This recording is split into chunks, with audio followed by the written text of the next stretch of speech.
wabarakatuh. Kembali lagi bersama saya Muhammad Hafiz Herawan. Sebagaimana biasanya pada kesempatan yang mulia ini, saya akan kembali melanjutkan penyampaian materi singkat yang insya Allah akan mendatangkan sebuah manfaat yang bisa kita jadikan patokan untuk meningkatkan iman kita kepada Allah Subhanahu wa Ta'ala. Baik sahabat-sahabatku yang dirahmati oleh Allah Subhanahu wa Ta'ala, bayangkan dalam suatu pagi yang awalnya cerah, yang awalnya terang benderang, para orang tua, para bapak, para ibu sedang bekerja untuk menafkahi keluarganya. Anak-anak pergi berangkat sekolah menggunakan sepeda. Kemudian anak-anak remaja berangkat kuliah, mahasiswa dan mahasiswi menggunakan motornya melaju dengan kencang sebagaimana biasanya. Namun ada suatu keanehan yang terjadi. Seketika yang awalnya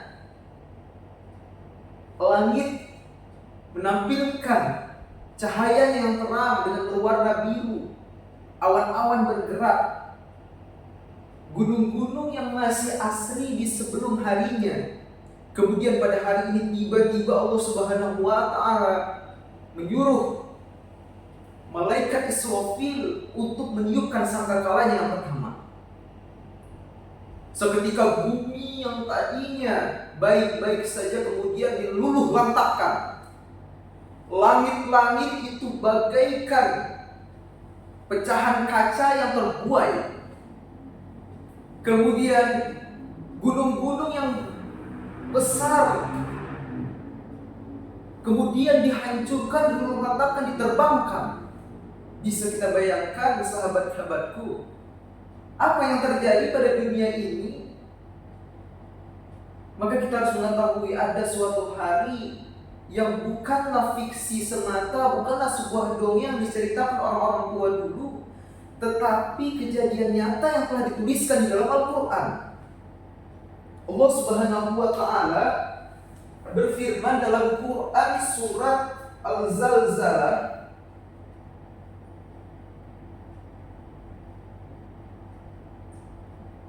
ayat 1 dan 2. Kemudian di Quran surat Al-Qari'ah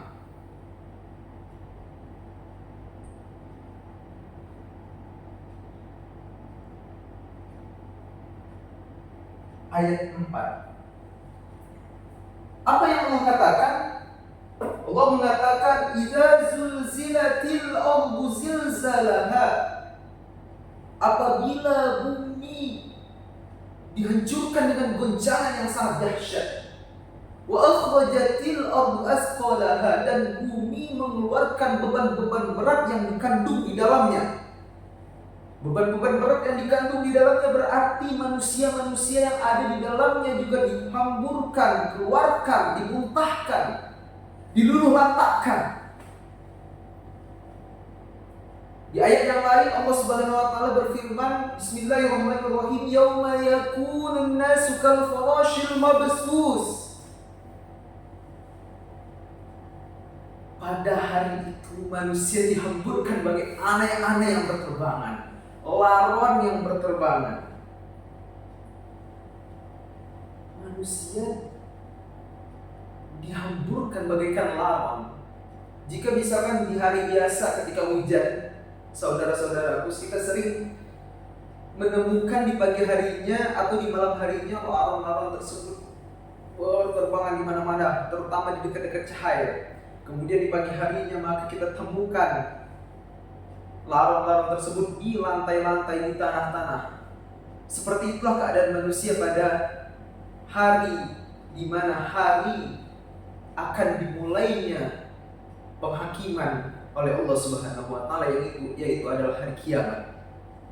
Maka dari itu ada yang harus kita ketahui agar jauh-jauh hari kita bisa mengingatkan diri kita bahwa kepastian tentang hari kiamat ini pasti akan terjadi dan telah dijelaskan jauh-jauh hari oleh Nabi Muhammad SAW. Maka dari itu kita harus mengetahui fase-fase atau zaman-zaman kehidupan, sehingga kita harus sadar bahwa kita yang semakin ujung ini adalah semakin mendekati oleh akhir zaman. Dalam sabda Nabi Muhammad SAW dijelaskan bahwa Islam itu terbagi menjadi 5 fase. Apa saja? Di dalam hadis yang diriwayatkan oleh Imam Ahmad itu, di mana yang pertama adalah Islam yang tadi hidup itu terbagi menjadi 5 fase. Yang pertama adalah fase nubuwah.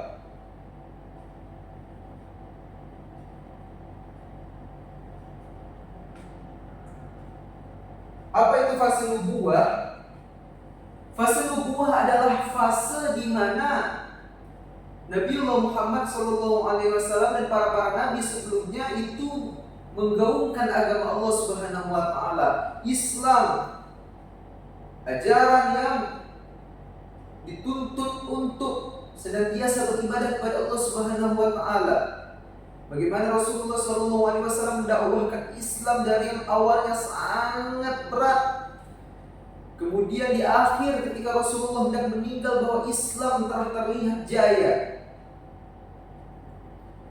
sehingga kita bisa pada saat ini merasakan kenikmatan Islam itu adalah karena perjuangan Nabi Muhammad SAW. Maka dari itu fase yang pertama ini kapan? Dimulainya dari para nabi, kemudian diakhiri ketika Nabi Muhammad SAW memimpin Islam. Maka berakhirlah yang namanya fase nubuwah.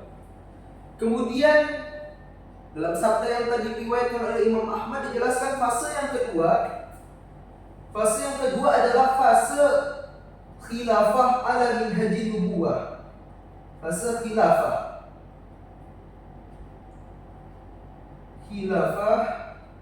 ala minhaji nubuwah, maksudnya fase di mana Islam dipimpin oleh kepemimpinan yang berdasarkan syariat Islam, kemudian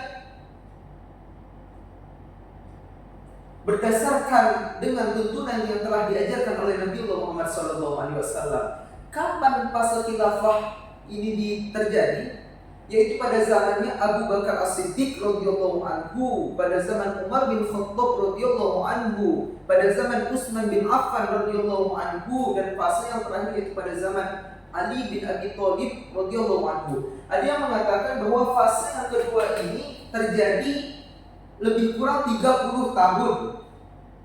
Maka ketika berakhirnya kepemimpinan Ali bin Abi Thalib radhiyallahu anhu, maka berakhirlah fase ini. Kita tahu pada zaman Khalifah Ali bin Haji Nubuwah Islam sangatlah jaya. Abu Bakar yang memerangi orang-orang yang enggan membayar zakat. Kemudian Umar bin Khattab membuka pintu Palestina. Utsman bin Affan dengan jasanya mengumpulkan dan menyatukan Al-Quran dalam sebuah rasam yang kita kenal sebagai rasam Utsmani. Lalu kemudian Ali bin Abi Thalib, menantunya Nabi Muhammad SAW yang memimpin Islam dengan gagahnya. Lalu fase yang ketiga, setelah Khalifah Ali bin Haji Nubuwah terakhir di kepemimpinan Ali bin Abi Thalib, muncullah yang namanya fase kerajaan yang menggigit atau Mulkan Adhan.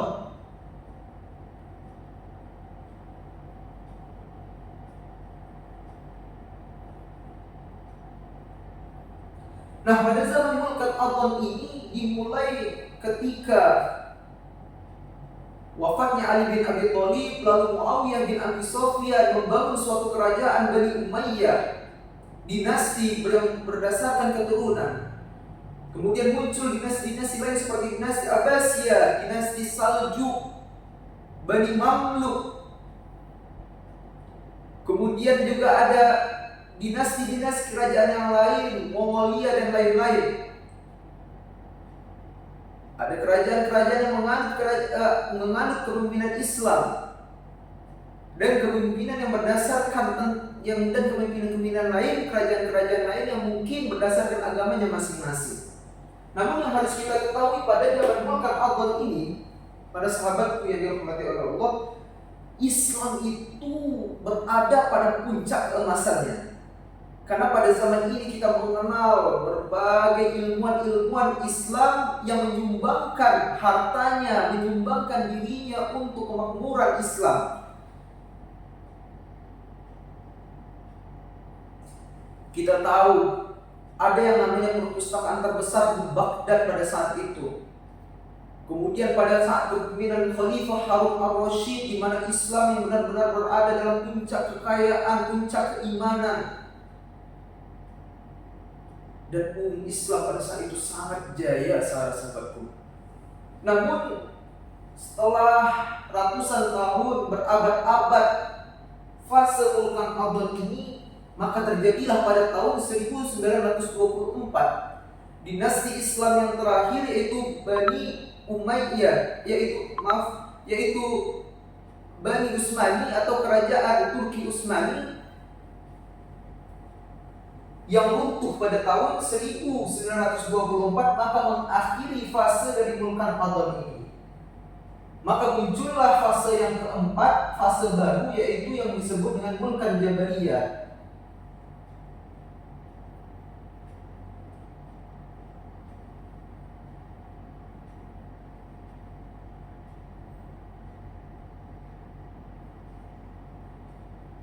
Apa itu Mulkan Jabariyah? Di mana Mulkan Jabariyah ini adalah kepemimpinan zaman di mana dunia ini dipimpin oleh pemimpin-pemimpin yang mengutamakan kediktatoran.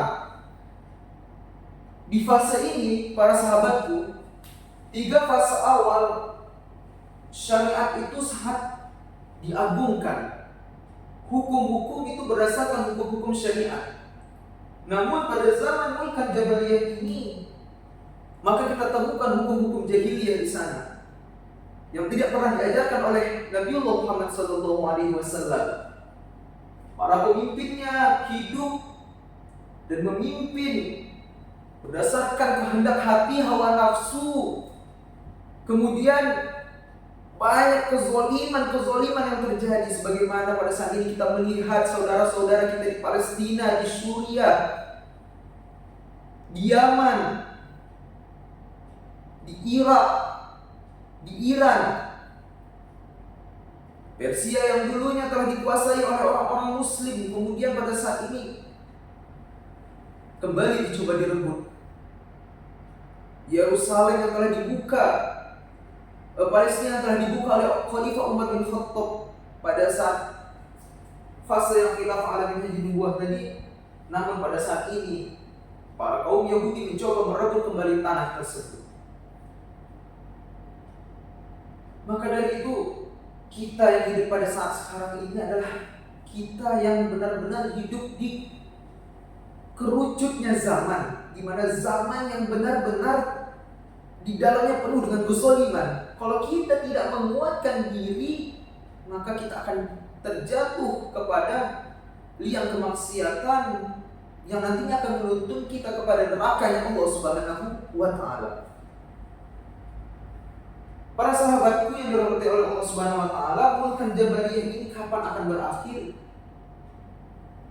Maka Mulkan Jabariyah ini akan berakhir ketika kezaliman itu sudah tidak bisa untuk dibenarkan lagi.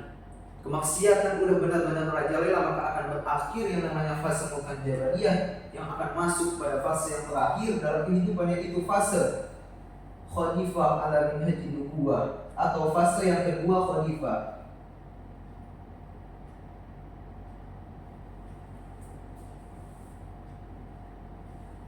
Sebelum Nabi Isa alaihissalam, Allah Subhanahu wa Ta'ala menurunkan dari langit menuju bumi, Allah Subhanahu wa Ta'ala menunjuk satu pemimpin yang memimpin berdasarkan dengan syariat Islam, yang memimpin berdasarkan ketentuan yang telah diajarkan Nabiullah Muhammad SAW, berdasarkan para kepemimpinan para sahabat di fase yang kedua juga. yang akan menaikkan marwah Islam yang awalnya penuh dengan kezaliman, yang awalnya fase di akhir-akhir mulkan Allah dan fase mulkan Jabariyah di mana Islam itu runtuh, hancur. Kemudian di fase Khalifah ala minhajin nubuwah, fase yang kedua ini Islam akan bangkit. Islam akan dipimpin oleh seorang pemimpin yang merupakan ahli bait dari Nabi Muhammad SAW atau kita kenal dengan sebutan Imam Al-Mahdi. Imam Al-Mahdi akan memimpin dunia selama kurang lebih 7-9 tahun. Setelah beliau wafat, Islam jaya, Islam terang benderang. Lalu Islam dilanjutkan, kepemimpinan nantinya akan dilanjutkan oleh Nabi Isa alaihissalam. Nabi Isa alaihissalam akan membunuh seburuk-buruk manusia pada saat itu, yaitu Dajjal laknatullah alaihi. Maka dari itu di suatu hadis yang tadi disampaikan oleh Imam Ahmad, yang diriwayatkan oleh Imam Ahmad, ketika Rasulullah telah menjelaskan fase yang kelima ini, kemudian Rasulullah SAW diam. Apa maksudnya? Berarti jarak dari fase kelima menuju akhir zaman atau menuju penghujung zaman, menuju hari kiamat itu adalah sangat dekat.